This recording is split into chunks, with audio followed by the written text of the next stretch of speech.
Welcome to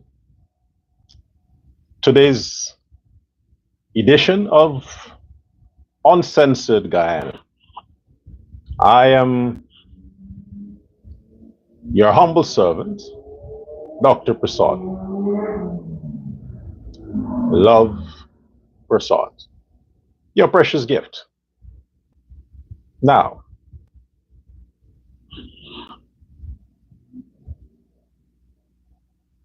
as you will know, after my program yesterday, the tension rose. And not the tension on my part, the tension on those who have a stake in this pie. So I'll continue with what I started yesterday. Why I'll continue? Because I said I'm going to continue. So I'll continue. And let me say this right from the start.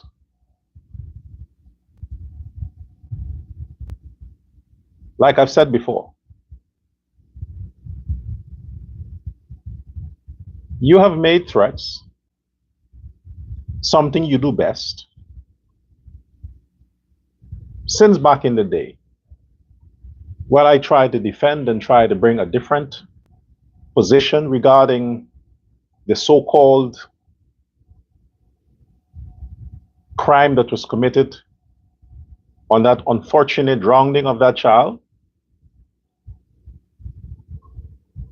I talked about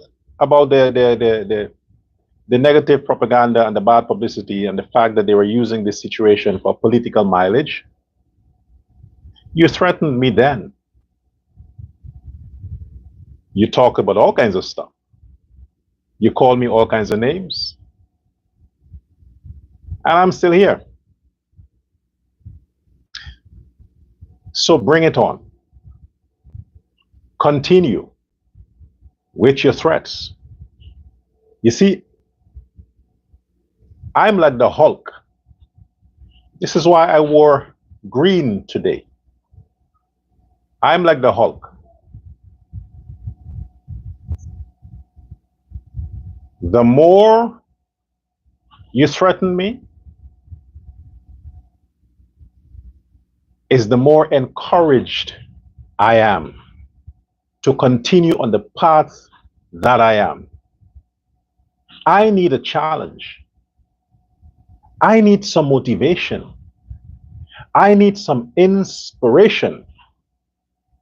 So if you don't threaten me, I am depressed. I am worried that I don't have enemies. I want enemies. I am begging with you to be my enemy. Continue to send your threats. Do you think I'm going to expose your number? I'm not going to block you. I'm not going to forward your information to the cops or the authorities. No, I wouldn't do that. Why would I do that? I don't want to stop you. I want you to continue getting it out your system. Please do it. But you must understand, I'll continue.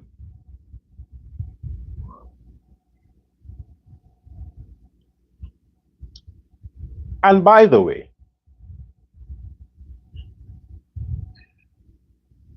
I don't think that Azruddin Mohammed, as dumb as he can be, I don't think he's going to send or direct his thugs to send me threats. I don't think he's that stupid. He is stupid, but not that stupid. So I understand that these Negroes assume the offense because they feel some kind of kinship with Azruddin Mohammed that they have to have his back. So if he's facing public scrutiny and criticism, the way he's facing, they take it upon themselves to be his bodyguard online. And they're going to face whatever consequences comes. And he will just be free to say, well, I didn't order them to do anything. They take it upon themselves, those stupid Negroes. Yeah. So that's why I'm saying to those stupid Negroes who are threatening me, please continue. And not only that, I am going to be in Guyana pretty soon. You see, I have to facilitate the flow of good information. And when my guy, my president, and whether you like it or not, your president, the honorable, handsome, kind-hearted, graceful Irfan Ali, I'll be back and forth. And I'll be walking. You see my face, it's very recognizable. I can't hide anywhere. And I can't wear a hat. So when you see me in public, you will know that's Dr. Love. I invite you to approach me. And I will not be having bodyguards. Don't worry, they will not be hiding somewhere. No, I can't afford bodyguards. I'll be walking on my streets. I'll be walking and enjoying the beauty of my country that my president made beautiful so that I can enjoy it. I'll be doing that. So I'm telling you, Negroes, those from the ghetto that want to take on this so-called fight with the billionaire on their shoulders, they want to carry that burden. It is not enough that they have their own burdens to carry, meaning they have not made anything good of themselves. They're still hustling around and see where they can find some crumbs that are suited for the scrapes. No, they want to heap more coals of fire on their heads by trying to pick trouble with me. Imagine that. It's not enough that they can pick a fight with each other in the ghetto. Look where they're targeting. They are very ambitious. You're targeting me. That's very ambitious of you. You want to take on the big dogs. Woof. This big dog, in context, will be around Georgetown, the country. I'll familiarize myself with the beauties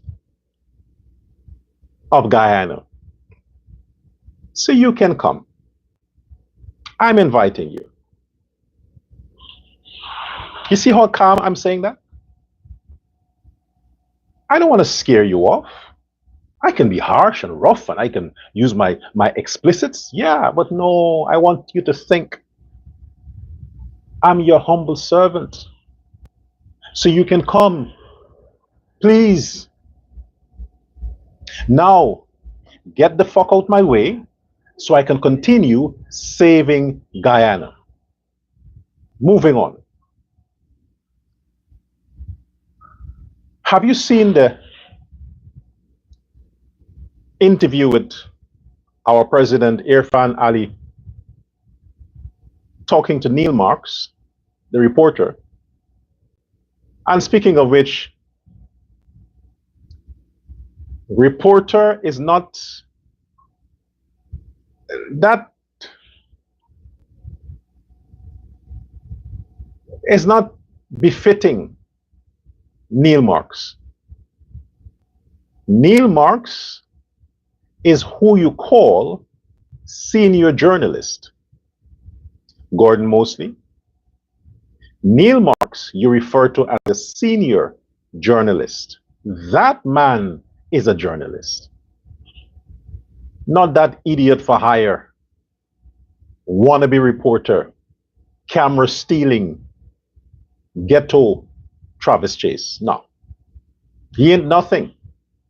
Neil Marks is a journalist, a darn good one, just like you, mostly. So watch the interview where the president, discussed more. When I saw that, when I watched the interview there, I thought to myself, I am so happy I'm on this side of the fence.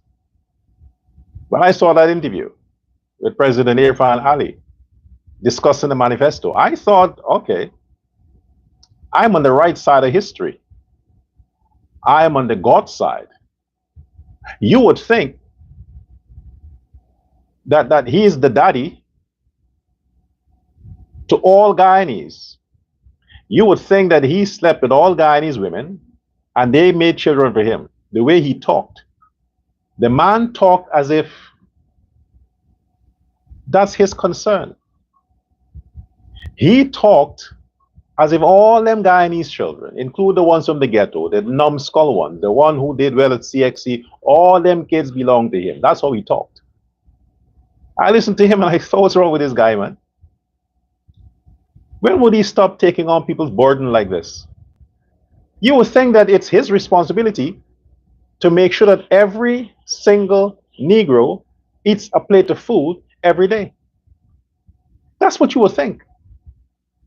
The guy is talking as if he don't want anybody to do anything for themselves. He's like, hey, you relax and I'll do it for you. I'll come to your house, I'll cook your food, I'm going to make sure that all your bills are paid. I'll do it myself. No, Irfan. No, you are spoiling these people. You have to let some of them experience punishment so they can appreciate the value that you are bringing towards their lives.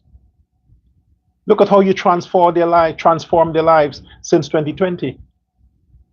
You got to slow down a bit. Seriously, no, it's my honest view. I rather, President Irfan, I would prefer that you concrete and put asphalt to every street, every dam where cars are driving, every alleyway in the country. Concrete everyone. There should be no dirt roads. I rather that. I also prefer you build more bridges like the Irfan Ali River Bridge. Build one like that from Suriname to Guyana. Build one of that connecting the borders with other countries. Build bridges throughout the country. Build a bridge like that from Essequibo to from the Essequibo from the Purica there where the Stelling is to the closest point to the Essequibo coast, the mainland.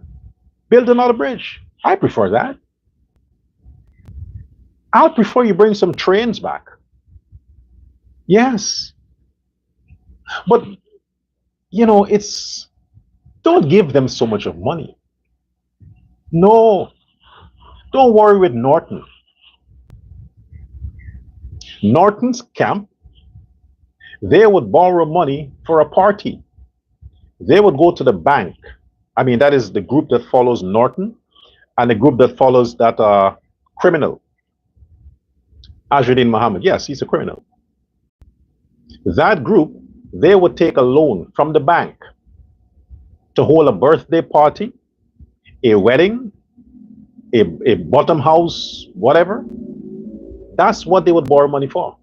Eat and drink. And afterwards, they lose their homes and everything else because they can't pay the loan back. Yes. They would not borrow money to invest, to bring more money. No, of course not. So I would prefer, President Ali, that you don't give them so much money. Don't give them so much. I mean, you're giving too much already. Build them bridges, build the roads. Give us some more hotels, give us some more schools, hospitals. Give us that. I need more of that. That's just me. And I'm not running for president, so just my views. But you should watch the interview with Irfan Ali and this journalist Neil Marks. Watch it.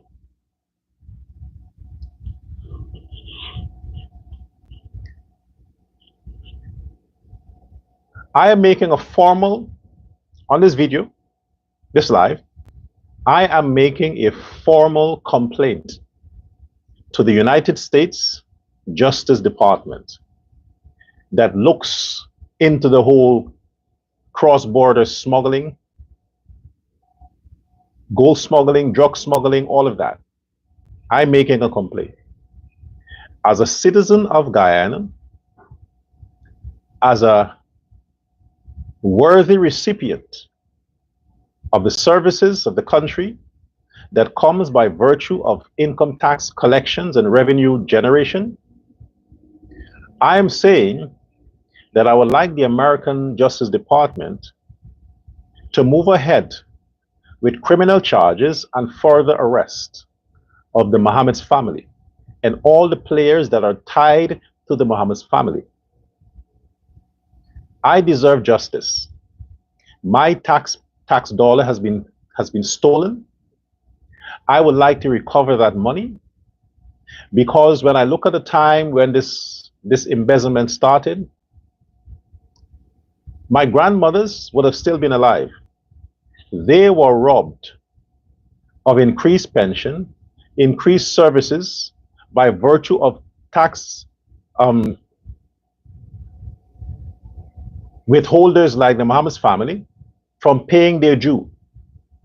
Had they paid their 7%, or had they paid their due in terms of what is required as a business person, then my grandmothers would have had their tax increases, their benefits increases. But because this is one of the families that has ripped, robbed, embezzled, and abused the system for years,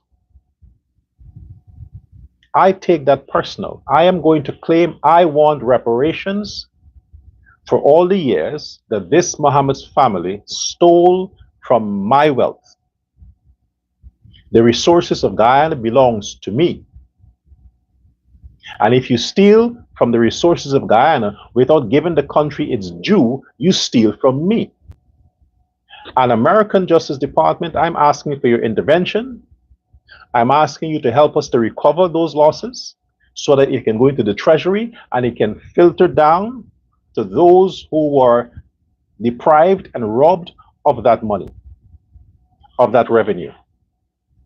That's my official formal complaint to the US Justice Department. Secondly,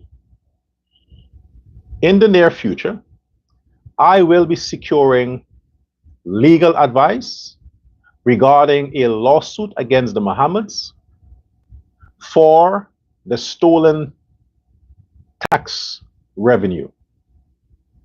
I'm going to be suing them for the repayment of that money. Yes. I'll pay the lawyer from my pocket, but I'm taking them to court and file charges so that I can recover my cut from the revenue that they stole since 1993 to 2025. That's 60 plus billion Guyana dollars. A part of that's supposed to come to me. I was robbed of that since a child coming up. So I want my cut. I'll sue you, Mohammed's Enterprise.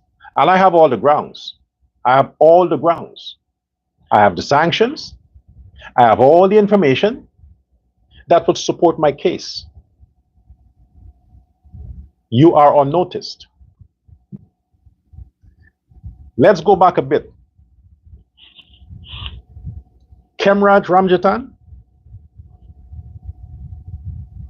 I asked you yesterday about the 2 million Ghana dollars you were allegedly paid as a bribe for you to shut up in discussing or exposing and calling for the investigation into the Mohammed's situation regarding the gold smuggling and other illegal crimes. I ask you a question. Did you or did you not receive 2 million Ghana dollars to hush? I haven't seen any reactions regarding that. Maybe you did not get the message. I'm saying it again. Kemraj Ramjattan, Member of Parliament and former Home Affairs Minister, and also head of the AFC, did you receive bribery to kill the investigation or the parliamentary investigation regarding the Mohammed scandal as it relates to gold smuggling? Did you? I'll further ask the question to Aubrey Norton. Did you also receive payment or bribery or donations from the Mohammed's camp not to talk about their illegal activities? You see why I'm asking these questions? It is because this is the folly. This is the folly in the situation. This is an historical elections. It will be like no other in Guyana's history. In 2 weeks, the election's coming up. There is so much at stake. And you have information about a candidate that is a threat to you. Information that you can use, that you can push out there. You can get your paid pundits and your disciples and your podcasters and your influencers. You can get them to spread that and expound upon it, which can certainly force this opponent out of the race. Make him quit. Forget about politics. Therein saving your ass. You have that information and you don't use it. You have all the information regarding the crimes, the corruption, with evidence that involves directly Azruddin Mohammed, your opponent, in this most historical election, and you don't use it? You say absolutely nothing about this Mohammed guy? Whatever you say is just blah, blah, blah, blah, blah, gibberish? Why? What does Mohammed have on you?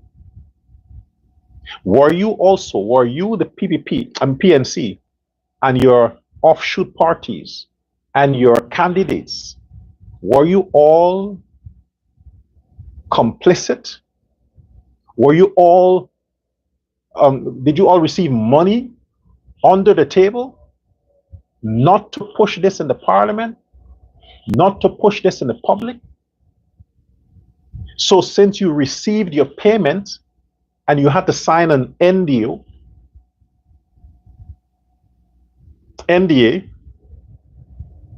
the fact that you might lose a lot of votes to this corrupt individual, you rather risk losing votes than to take on the giant that you were in his pocket and possibly still is in his pocket?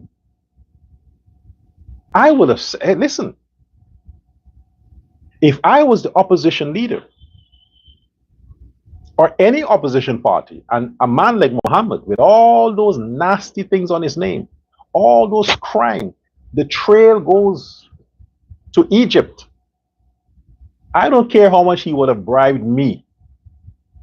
I would say, fuck it, politics is politics. I have dirt on you and I'm not going to use it, knowing that it can help me getting rid of you. Oh, come on. Then it really got to be some deep shit. that Muhammad has on these people. That's why they're silent. The only people that are pushing and are promoting and are talking and exposing the sins and the crimes of the Muhammads are the PPP people. So you use your common sense. If Jagdeo or President Ali or anybody in the PPP camp that is on the campaign trail that are talking against Muhammad, not just nice talks, they're giving deep stories. If they were in their pocket, if they were amongst the group that received bribes and payments from the Muhammads, do you think they'll be talking this way? You think they'll be talking this way? Don't you think the Muhammads would have used information they have against Jagdeo and Ali and gave to their people to spread? They would have done it if they had anything. But instead, look at what the Muhammads did. Allegedly faked a video from that jackass Bashk, Junior Bashk, desecrated the first mother, the president's mother, fabricated all these stories, but still in all of that, he said the president and the vice president has nothing to do with these criminal and these crimes. That tells you, Guyanese, despite all that Aubrey Norton and the PNC they're saying, the only people that are clean, professional, and has no dirt on them are the people that you trusted to run the country from 2020 to now. President Irfan Ali, Vice President Jagdeo, and the PPP camp. You can't use some rogue minister or some director who has questioned. No, you can't blame the president for these people. As long as the president is pure, that is what matters. So the Mohammeds have nothing. The PNC and the others have nothing on our leaders. Nothing. Why Norton? Why all these other people are not challenging the Mohammeds? Why? That is for you, the Guyanese, to question. Why not? Now let's dig into some details here. Show me your past, and I can safely and accurately predict your future. And let's look at the Mohammed's past, as we have started yesterday. 1993 is a long way back, almost 32 years. 32 years. Yes. That is all of Azruddin Mohammed's life, plus 2, plus 3. All his life. He was raised in an environment of law breaking, crime, corruption, embezzlement, lies, deceit, manipulation, bribery, you name it. That is the environment he was raised in. Remember on one of my shows I said, you make the child and the mind good. He was born into that corrupt enterprise, and that corrupt enterprise molded him. This is why, as an adult, the things he's doing is predictable, because his past, his upbringing is consistent with what he does as a man. The associations with criminals, with vagabonds, with lowlifes, the solicit of all of these illegal connections. He was raised in that. And this is the man the West, OFAC, the Americans have warned you about, because his sins can also affect the purity of the entire country. They warned you about that.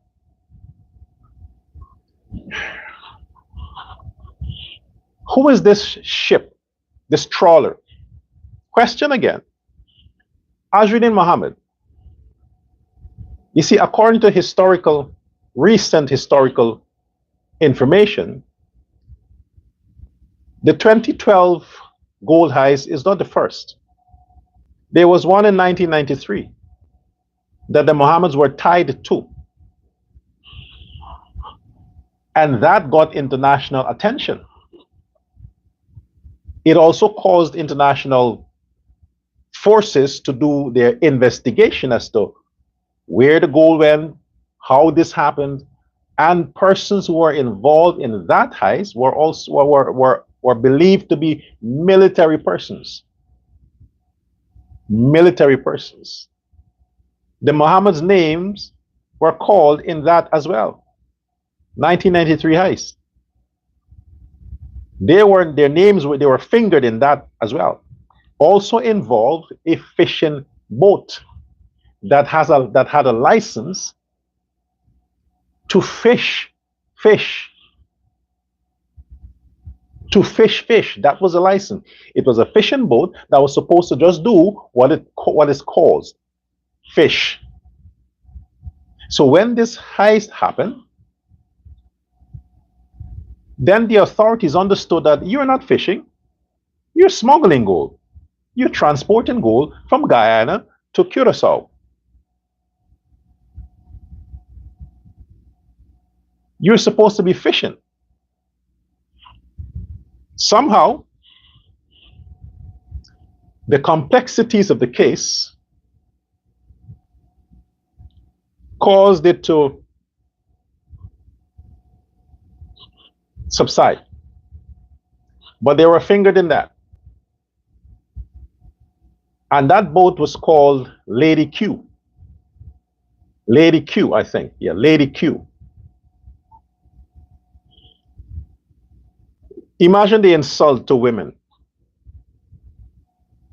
You name a fishing boat that you were smuggling gold and doing illegal activities after a woman. Why not a man? Why not Azruddin? Why not somebody else? Why you have to associate femininity with these kinds of crimes? And this is the guy who wants Guyanese women to think that he likes women. No, Azruddin, if you really liked women, you'd be hugging a lot of women like Irfan Ali and Jagdio. That's all they do. Irfan and Jagdio, they hold public meetings just to hug women. They are the true ladies' men in a good sense. Nobody hugs you, Azruddin. You're always wearing a dark shades, like the devil in a tie. The devil wears blue. Nobody hugs you. They come close to you because they think that the money will jump out your pocket and into theirs. That's why they come close to you. But they go around Irfan and Jagdio just to hug these guys because they are huggers. Who was that fishing boat registered to? Question number one. They also discovered that some of the employees, or most of the employees on that vessel, worked at the time for Mohammed's enterprise. What do you know? The vessel that was hijacked and robbed of an undisclosed quantity of gold bars was not just linked to the Mohammeds, but the staff, the people who worked the vessel were also employees of Mohammed's enterprise. Around that time, 1993. Let's jump to 2012. Some people say 2013, but 2012 is when this actually happened. When they had this other gold heist involving 6 armed bandits. Some were Venezuelans, some were Brazilians, and some Guyanese. Both incidents, the robbers knew the route. They knew the time it the boat left. They knew the route. They knew everything. They had all the information. How would they get this information? Unless it's an inside job, it's a false flag, where possibly the person who claimed to have been robbed staged the whole thing to avoid paying their debtors. To say, you see, we were robbed, so can't pay you. And then the gold found its way back to the same people who claimed they were robbed. That's why the story was buried. They don't want to push it. Well, that same incident, 2012, when they discovered the boat was registered to a DO something. Again, my apologies, I should have, but one of the names is DO. DO, the boat was registered to a DO. And that DO allegedly lived somewhere around the canal there on the East Bank. But when the authorities went to the place, the location, according to the registry, according to the license, the authorities, they seized the boat. The boat was in the possession of the Guyanese authorities. When they went to the address that was stated in the records of the person to whom this boat was registered to, guess what? Guess who they found and what they discovered? An empty lot. An empty lot. No building. Just an empty lot. That was the address for the boat of the registered owner of the boat. And to make matters more funny, this DO person never existed. There is no record of him ever existing. So the boat was registered, the boat was real, the license was real, but the address was fake and the person doesn't exist. Who in fact registered the boat? That is another red flag that the authorities mysteriously decided to let go with. You're telling me you can't find the owner of the boat? They didn't, because nobody went to claim that the ship belonged to them, the trawler belongs to them. So the government at the time had a trawler that nobody claims. The story was publicized. They did all their research. They could not locate the person to whom the boat was registered to. He never go to recover the boat. Never. If you go ahead and do your investigation, you find out that the boat is still there. Nobody claimed it. Or maybe somebody did, but the records are clean.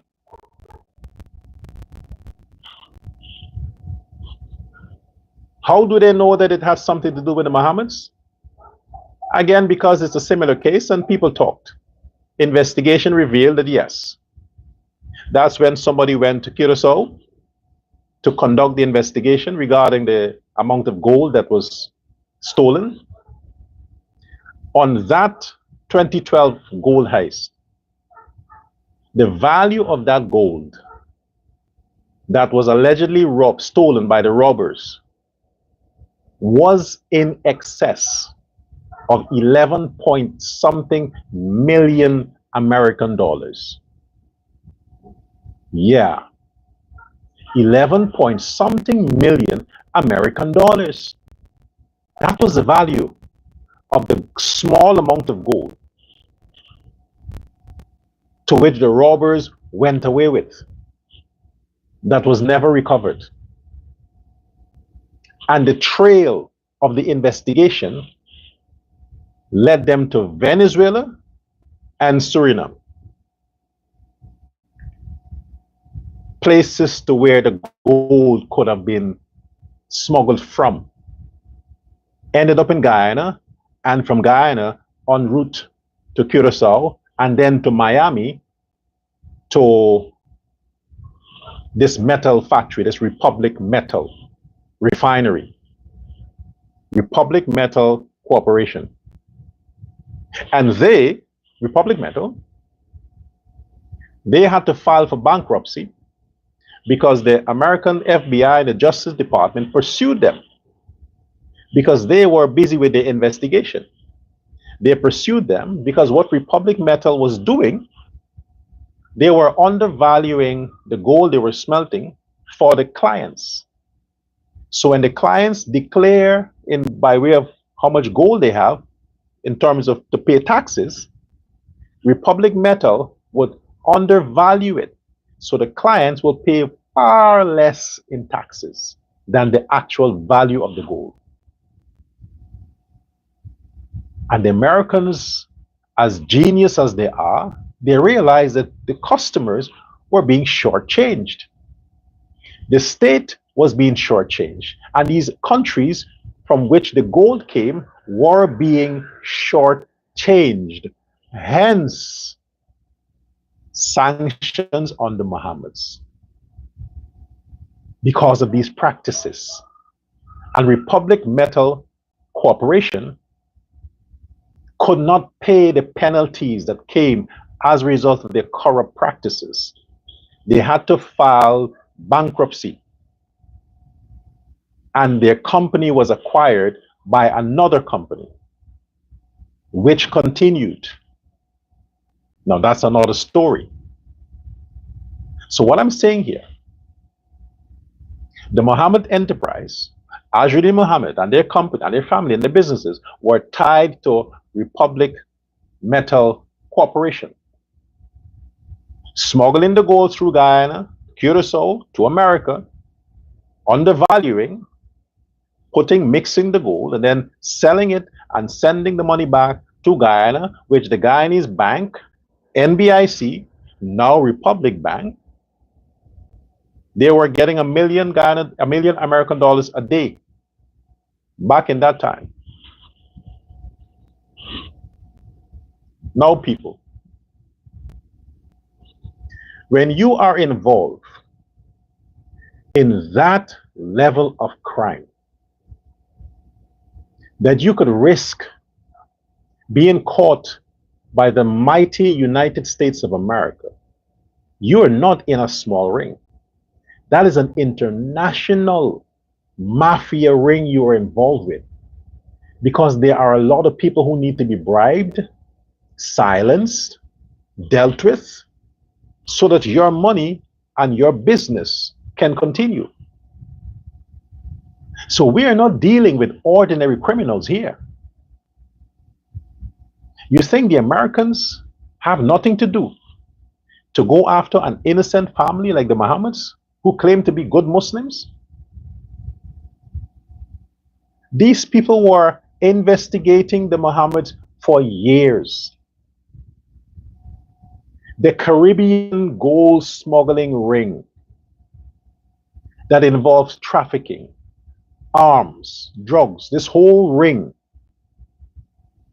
The Mohammed's name is one of the names at the top. And these are tied to countries like Suriname, Venezuela, and Guyana.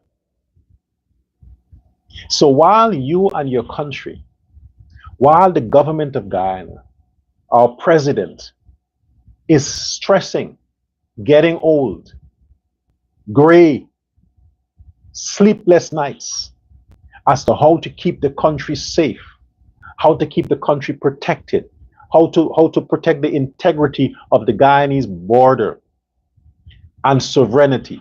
While he's doing that, while since independence, Guyana has been fighting to maintain its border security and independence. With all of that happening, while the West and the Americans are continuing to promise and make commitment to helping Guyana maintain its national sovereignty and security. While all of that is happening, you have a greedy, unpatriotic, cruel, selfish family like the Mohammed's family colluding, undermining, joining together with Venezuela to rob the country of its value, of its resources, of its taxes. And this same man has the audacity, yes, Norton, audacity, not audacity, has the audacity to come out and say he wants to run for president of which country? This same man. Imagine the Americans are doing business in Guyana. Watch this. The Americans are doing business in Guyana. And the Americans must pay their share of taxes. They can't avoid that. They can't cheat their way out of that. They have to pay taxes on everything they do. And still, they commit so much charity, so much help, so much security to Guyana. And you have a Guyanese citizen who is supposed to be standing with the nation is colluding with a foreign enemy, a neighbor who wants to annex what is rightfully Guyana's, joining in that person to break the economy of the country by robbing the people of Guyana of their taxes. And that country, that idiot is now on the trail campaigning for president of that same country that he continually betrays since in the 90s. What is wrong with you Guyanese? Where is your patriocy? What is the matter with you? You think because you get a beer or some cheap used car from this man, you treat him like he's an angel? I want you to check what 60 billion is. Then I want you to add another 20 billion to that. That's 80 billion. And I want you to go and revisit the Irfan Ali's budget and see how the monies are allocated. And look and see what 80 billion can do. While you're taking a cheap car for 500,000, you must understand that that family, that man that you are willing to threaten me for, that you are promising your loyalty to, that you are disrespecting your neighbor for, you are dishonoring your own self-worth for, you are dishonoring your flag, you are risking a universal sanction on that country for. That man never in his life know what it's like to work. He never worked. He never answered to a boss. He never washed his own clothes. He never cooked his own food. He never drove his own car. Don't worry what you see on Facebook. He is not like you. You are not a criminal. He is. Why would you stand with such a person? Knowing what you risk. Even if the authorities go to get that man, why are you willing to put your life on the line for a total stranger who doesn't look like you? And when I'm saying that, I'm saying this. The people who are taking this fight personal are Afro-Guyanese from the ghetto. I'll be respectful. Afro-Guyanese. from the ghetto. You're taking this fight personal, as if this Mohammed guy is your brother, your cousin, your nephew, your relatives. You have some blood relation. You wouldn't think that you know the guy a few months now, but you are emotionally involved in this. I want you to look at this.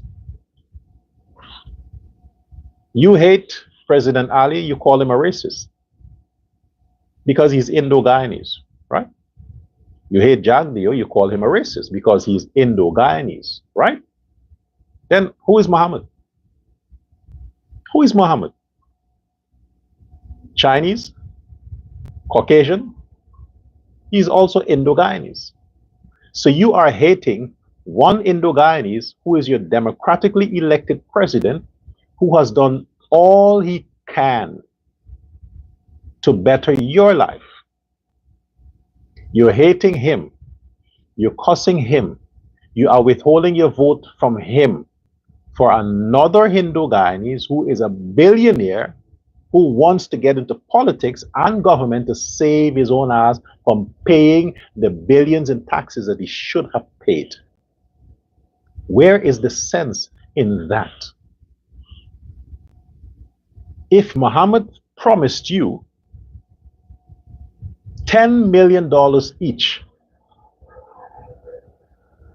I would say, well, I understand why you're doing what you're doing. I won't encourage it. I would not say it's good, but I understand. You're talking for the guy because you're getting 10 million. Okay, fine. It is blood money. That's what you call blood money.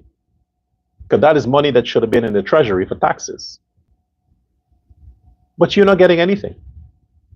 Only promises. That he promised to give you what, 400,000 every year as a oil money. And he has possibly 400 billion. And he's going to give you every year 400,000 once a year. What the president and the government has done is made it possible for you not just to earn 400,000 a month, but for you to become independent and rich. So while this Muhammad, who has maybe 400 billion, is promising you 400,000 once a year. And the man that you are hating on right now, President Irfan Ali and his government, which comprises of Afro-Guyanese and Indo-Guyanese, largely. You have the possibilities right now, a lot of you are earning close to 400,000 a month. And you want to risk that to have 400,000 one time per year, because you won't be keeping your job. That's all you get.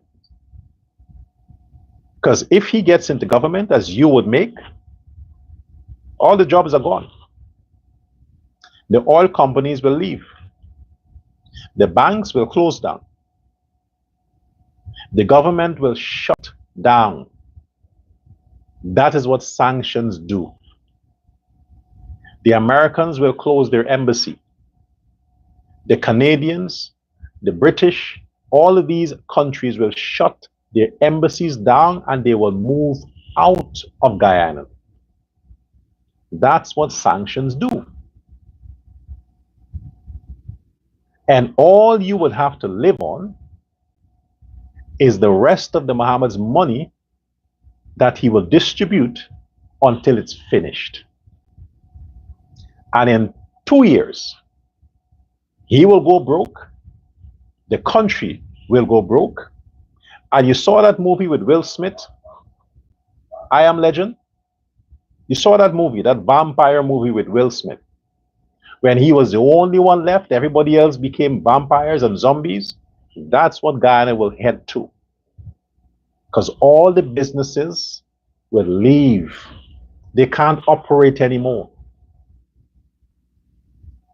And since the Mohammeds are sanctioned and they can't do business, their stockpile will keep going down. Then they will get broke. You will be homeless and starving. And you will very well have to turn on each other and become cannibal vampires because of one man that the Americans warned you about.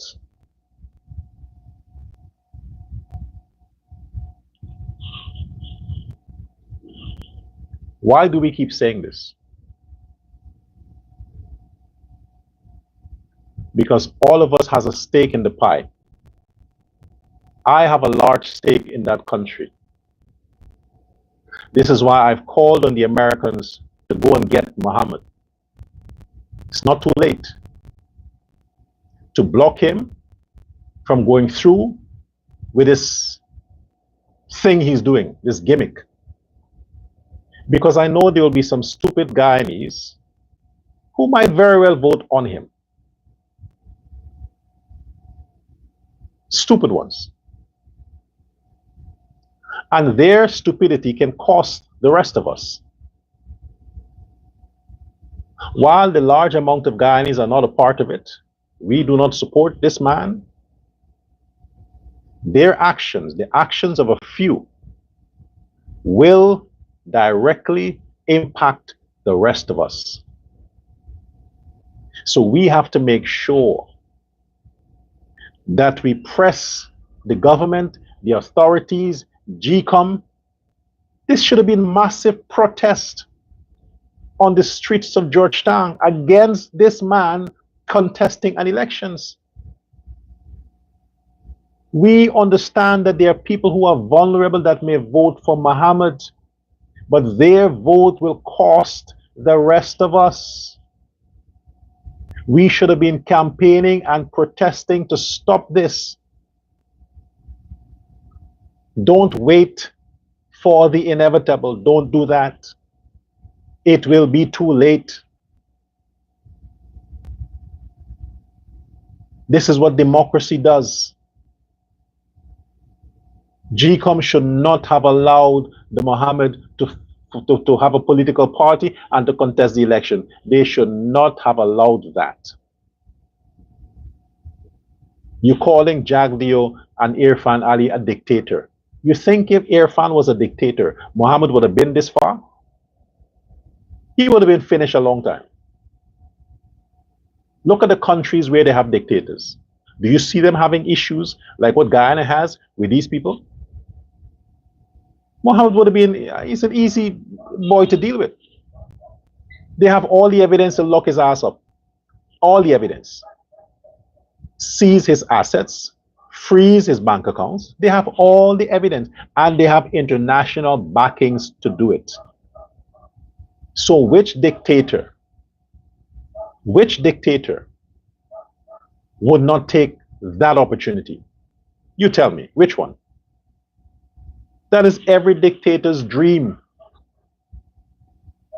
to have opposition with all that stain against them. Look at Pakistan. Look at Africa.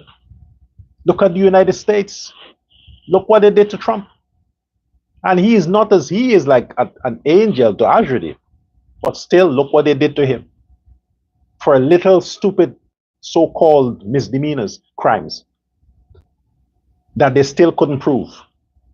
And you have an actual active criminal that has been involved and fingered in massive crime. All the evidence lead to them, and he still made it on the campaign trail to be president. You're risking the uneducated, innocent, vulnerable black people and some Indo-Guyanese to vote for this guy. Remember, every vote counts. It's about numbers. Even if he gets 10,000 votes, it's a lot. He should never have been allowed to come this far. From the time the sanctions came, all his bank accounts should have been frozen. The United States should have froze all his bank accounts. Everything, his license taken away, everything, his properties, everything should have been taken because a judgment was passed. The sanction don't come in light of investigation. The sanction came as a result of a conclusive report, a jury findings, everything was finished. This is the verdict, and as a consequence, sanction. It's a sealed deal, it's a done case, it's finished. Look how far he came. He should never have been allowed. You had the opportunity, he was arrested. You put him on bail. How is that a bailable offense? How can you put somebody like that on bail? People have tricked immigration and they're not given bail. And you have a drug lord like this, a massive, high-level criminal like Azruddin Mohammed, and he's out on bail. And not only that, he is out on bail contesting an election. Doesn't all of that prohibit somebody from getting involved? You have a pending case. This is like your passport being taken. Some rights are being taken from you. But he can contest while he's out on bail. What is wrong with the system?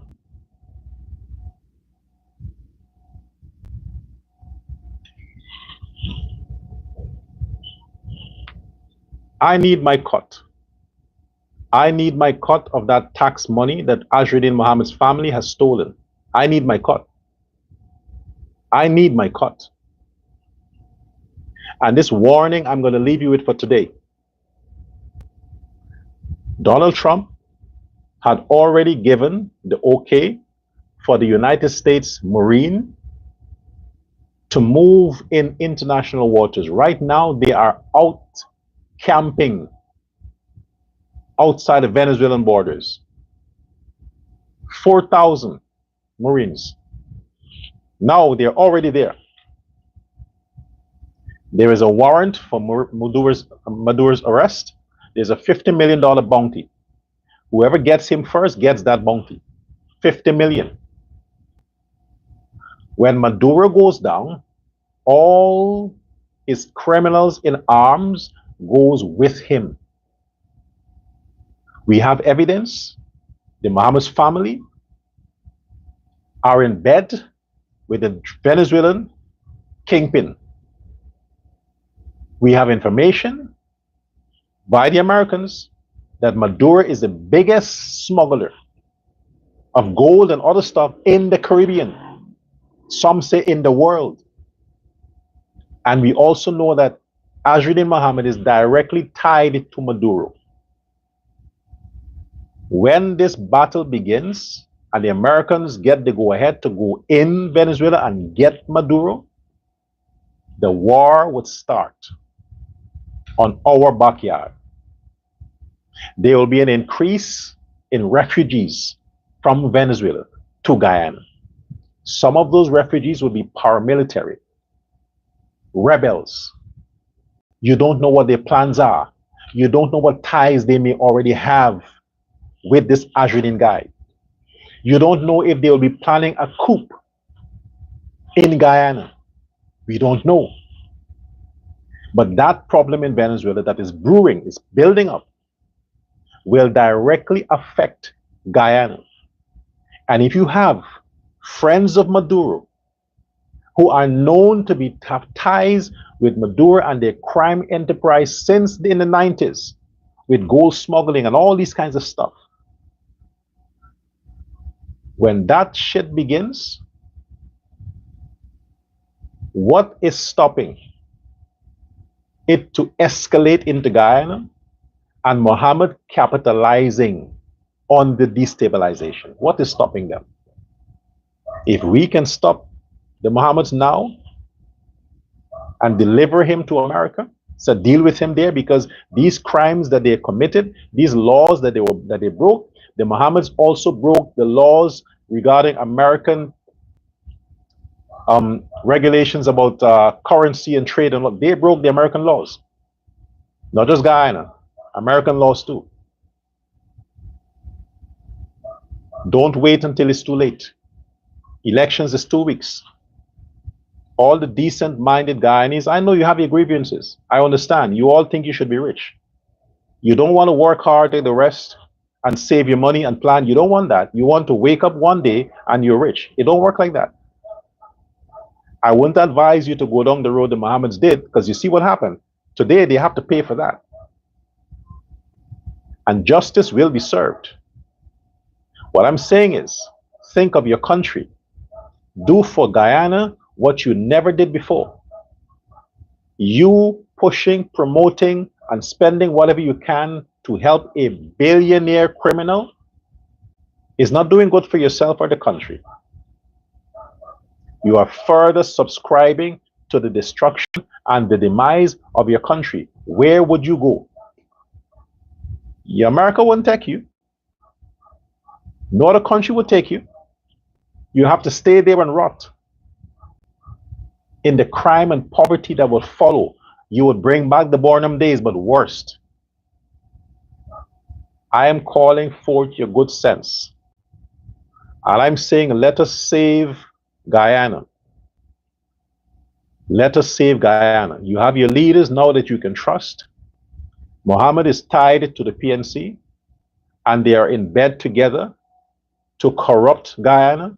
This is why the PNC and all these people are not calling and talking about the crimes of the past, of the present. They are not talking about sanctions. They are not talking about the gold smuggling, the gold heist, the murders of people, the disappearance of people. They're not talking about that, because they could possibly be in the pockets of the Mohammeds. I'm asking decent-minded Guyanese, let us together save our country. It is our country. Progress belongs to us. Let the Mohammeds deal with their sins and the consequences of that. They have lived rich all their lives. Let them spend a few years being poor to understand what poverty is. Don't help them to get more rich by making you poorer. Irfan Ali didn't grow up as a billionaire. Neither did Jagdeo. These men know what it's like to suffer, to live on parents' teacher salary. In the Barnum time, the Hoyt's time, they know what it's like to have relatives sending money to help them out. They know what it's like. The Mohammeds have no idea, no clue whatsoever. Both governments, PNC and PPP government, they corrupted for their own selfish gains. And they made an embarrassment out of Guyana that the country can possibly face sanctions because of these unpatriotic, criminally oriented people like Mohammed and their family. I still want to know who these fishing vessels were licensed to, and the Mohammeds must answer that question. Kemraj Ramjattan, the commissioner, Rickford Vera, you have to answer as to why you accepted Rickford Vera, 4 million, Kemraj Ramjattan, 2 million. Did you accept the money, Rickford Vera, and why you did to bury this case about the gold smuggling heist that happened in Curacao to protect the Mohammeds? You have to answer to that. It's not over. And like I said, I'll be visiting the whole country. And to all you folks who like to make threats, you'll see me. In the meantime, to the rest of you, start booking your flight. You just have 1 week. Book your flight, get to your country, and vote for the PPP. I'll see you on the next show. For now, take away that blue flag from your yard, get rid of that blue jersey, and count your blessing that you are not sanctioned, you are not blocked, you are not prohibited. Count your blessing.